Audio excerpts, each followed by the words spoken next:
फलन है समुच्चय आर एक संबंध एसीबी में इस प्रकार परिभाषित है कि समुच्चय A का प्रत्येक अवयव समुच्चय B के अद्वितीय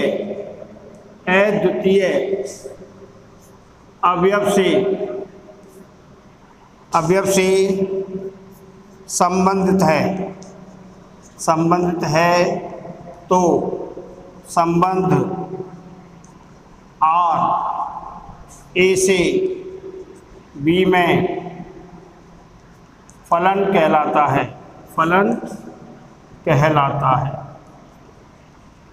कंडीशन क्या है?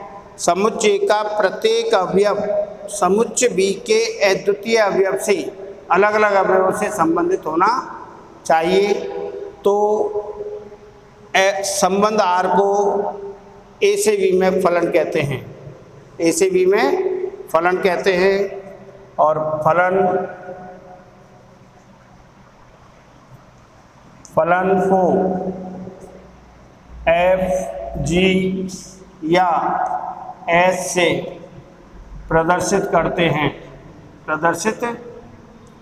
हैं F A to B या G A to B या H A to B, जहाँ पूरा ये प्रांत कहलाएगा। तो F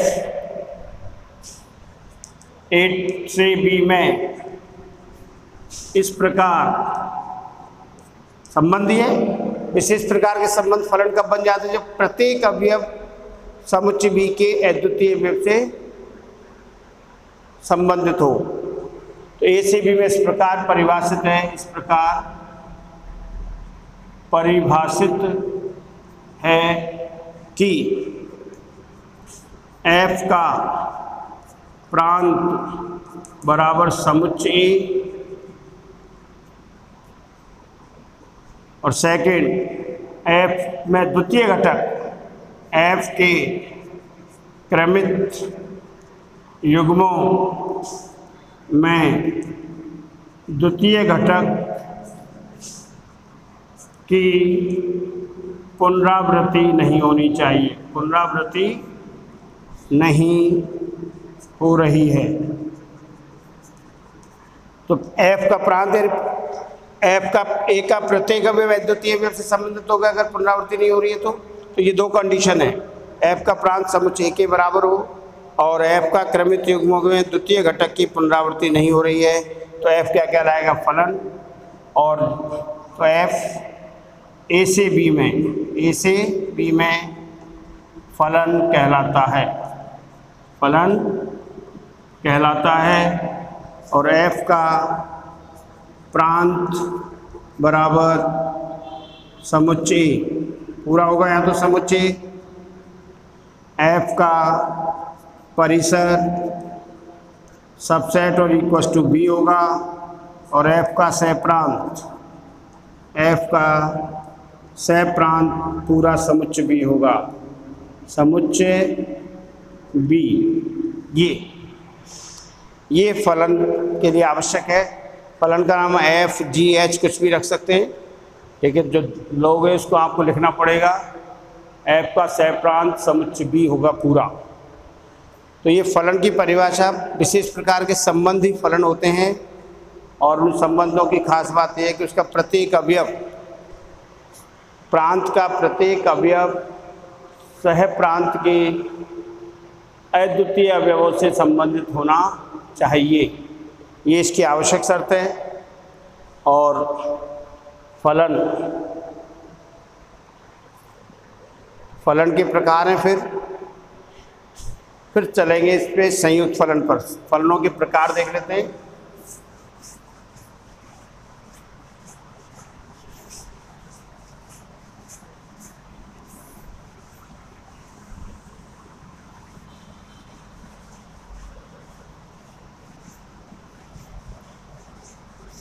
ये चैप्टर 3 नंबर का है, इसके ढंग से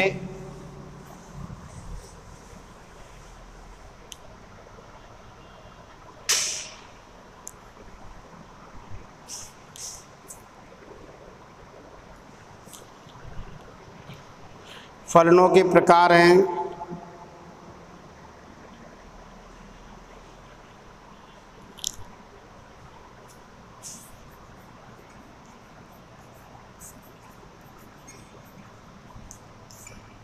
पहला अचर फलन, कांस्टेंट फंक्शन।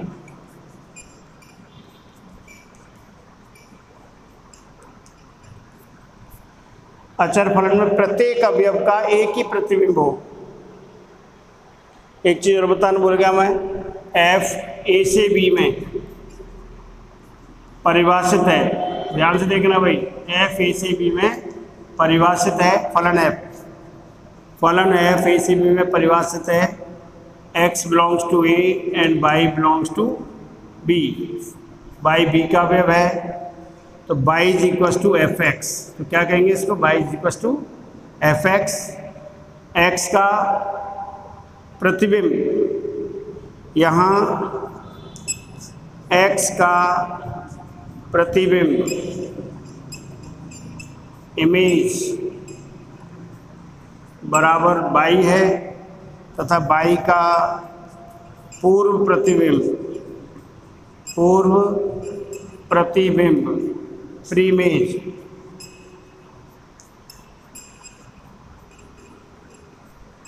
बराबर x। तो x का प्रतिबिंब तो है y और y का x क्या कहलाता है, पूर्व प्रतिबिंब प्रीमेज। तो देख लेना, प्रतिबिंब तो कहाँ होगा, ए से बी में, तो बी में, और पूर्व प्रतिबिंब कहाँ होगा, समुच्च ए में। तो ये फलन के लिए है, y is equal to F X जी होगा, यहाँ जी एक्स आ जाएगा, प्रतिबिंब और पूर्व प्रतिबिंब। तो यहाँ पर अचर फलन है, कांस्टेंट फलन की परिभाषा दे रहा हूँ मैं, एफ ए टू ए में इस प्रकार, पर ए से बी में भी ले सकते हो, ए से बी में इस प्रकार परिभाषित है कि समुच्चय ए के सभी अवयव, ए के प्रत्येक अवयव का प्रतिबिंब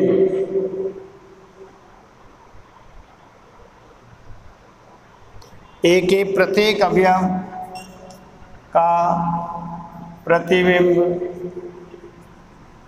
एक ही अवयव है, एक ही अवयव है, तो फलन अचर फलन कहलाता है, अचर फलन कहलाता है। यानी F X is equal to C. अब A B C, A B और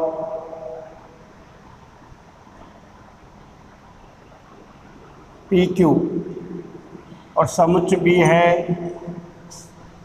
सी डी आर। तो यहाँ F X is equal to C, इसको मैपिंग से देखो, ये मैपिंग, ये है ए, ये B, A B P Q, और यहाँ सी डी आर। तो ए का संबंध भी किससे है, बी का भी इससे, सी का भी इससे, और क्यू का भी इससे। तो ये क्या कहलाता है, अचर फलन। इसे क्या कहते हैं, और मैंने शायद गलत लाइन लिखवा दी थी पीछे, उसको करेक्शन कर लेना, वो गलत है। संबंध, कोई संबंध फलन कब होगा, जब आर का जो प्रांत है उसके सभी अवयव बी के किसी न किसी अद्वितीय अवयव से संबंधित हैं। और दूसरी कंडीशन थी क्रमबद्ध युग्म के प्रथम घटक की, मैंने लिखवा दिया था, द्वितीय घटक की पुनरावृत्ति नहीं होनी चाहिए। अभी पीछे की उसमें लिखवाया है मैंने आपको संबंध फलन के लिए कि किसी भी संबंध के क्रमित युग्मों में द्वितीय घटक की पुनरावृत्ति नहीं होगी। तो ये गलत है। सही क्या होगा इसमें, यदि संबंध के क्रमित युग्मों में प्रत्येक प्रथम घटक की पुनरावृत्ति नहीं होती है तो वह संबंध फलन होगा। संबंध के फलन होने के लिए दो आवश्यक शर्तें हैं। एक तो संबंध का प्रांत है एफ एक्स बराबर ए, यानी प्रथम घटक समुच्चय के बराबर होना चाहिए, प्रत्येक अवयव का संबंध होना चाहिए। दूसरा है प्रथम घटक की पुनरावृत्ति नहीं होनी चाहिए। गलती से वहाँ मैंने लिख दिया है द्वितीय घटक की पुनरावृत्ति, उसको करेक्शन मानिए अपना। प्रथम घटक की पुनरावृत्ति नहीं होगी। जैसे ये अचर फलन है तो इसको हम कैसे लिखें, क्रमिक में एफ बराबर ए का संबंध सी से है, बी का भी किससे है, सी से, पी का भी किससे है, सी से, एंड क्यू का भी किससे है, सी से। तो प्रत्येक अवयव केवल एक ही अवयव से संबंधित है, सी से, तो ये कहलाता है अचर फलन। और यहाँ पर प्रथम घटक की पुनरावृत्ति नहीं होनी चाहिए, द्वितीय घटक की तो पुनरावृत्ति हो सकती है। यदि किसी संबंध में प्रथम घटक की पुनरावृत्ति नहीं होनी चाहिए वह संबंध फलन होगा, तो उसको करेक्शन मान लेना। तो ये था अचर फलन। अचर फलन के लिए प्रतिबिंब पूर्व प्रतिबिंब जरूर याद रखना, image and pre image. Image तो हमेशा होगी सह प्रांत में, प्री इमेज होगी प्रांत में। इमेज यानी प्रतिबिंब तो कहाँ बनेगा, सह प्रांत। ए से बी में तो बी का अवयव होगा सह प्रतिबिंब, और प्रत्येक प्रतिबिंब के लिए पूर्व प्रतिबिंब होगा समुच्चय ए में। इसके बाद है अचर फलन के बाद है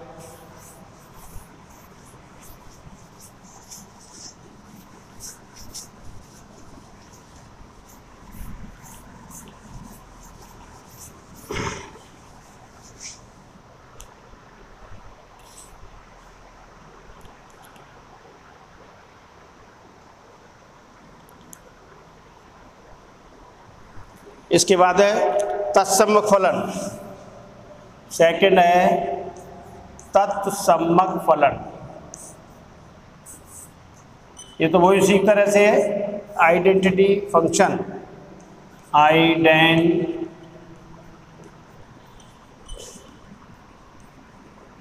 फंक्शन। अगर ए में तो आइए और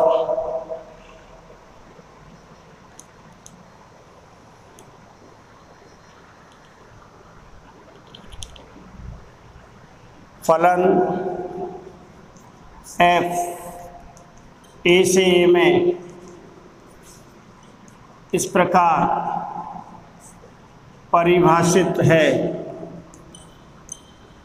कि समुच्चय ए का प्रत्येक अवयव केवल और केवल स्वयं से संबंधित है, तो फलन तत्सम्मक फलन कहलाता है। तत्सम्मक फलन कहलाता है। इसको तत्सम्मक फलन आइडेंटिटी फंक्शन, और ये अगर ए से ए में है, एफ ए से ए में, तो इसे आई ए कहेंगे। क्या कहेंगे हम, आई ए। ये तत्सम्मक फलन है। और तत्सम्मक फलन के बाद है समान फलन, इक्वल फंक्शन, तीसरा।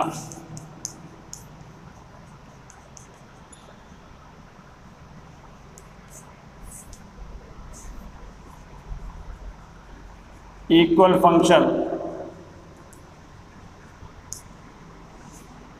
फलन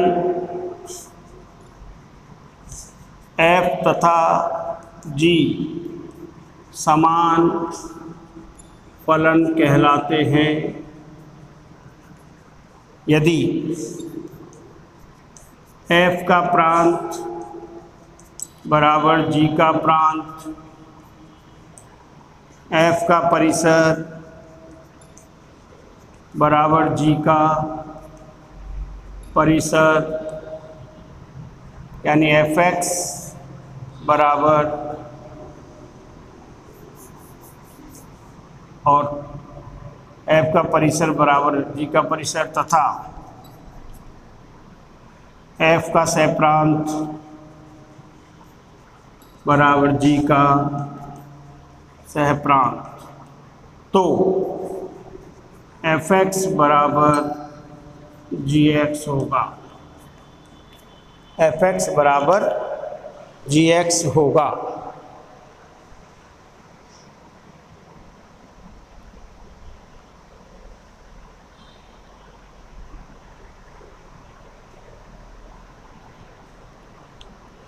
तो ये है एफ का प्रांत, जी का प्रांत, एफ का सहप्रांत, जी का सहप्रांत, सहप्रांत, और ये दोनों एक ही बात है।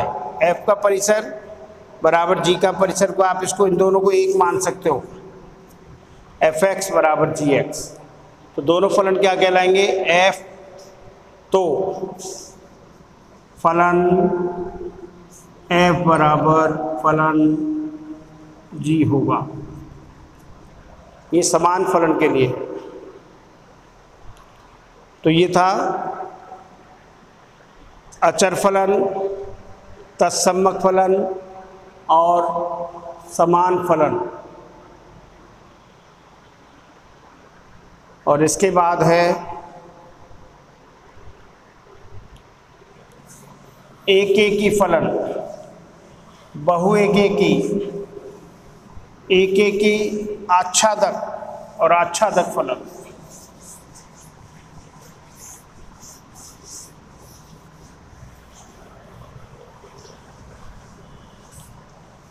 और इसके बाद के जो फलन है वो थोड़ी नाम से हैं। इस और अन्य फलन है जो पहला एक एकी फलन, one one function, one one function. Number 2 बहु एक एकी, बहु एक एकी वन वन है तो ऑन टू फंक्शन। और नंबर 3 है आच्छादक, बहु एक एकी फलन, आच्छादक फलन। और चौथा है एक एकी आच्छादक फलन, एक एकी आच्छादक।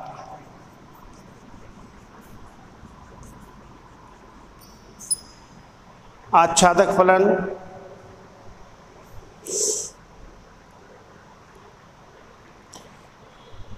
यह थोड़ा गड़बड़ है, ये मैनी वन है। बहु एक एकी क्या बोलेंगे? Many one function.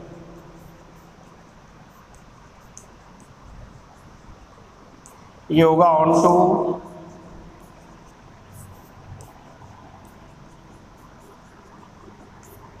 और ये है one one onto, one one onto function. ये कहलाता है बाइजेक्टिव, ये surjective, bijective and surjective function.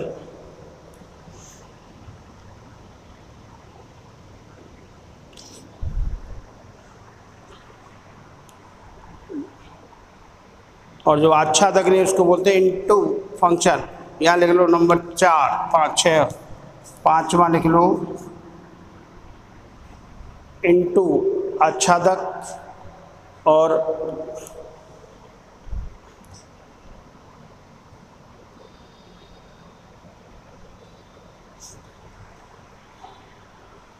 जो आच्छादक नहीं वो कहलाएगा प्रति आच्छादक।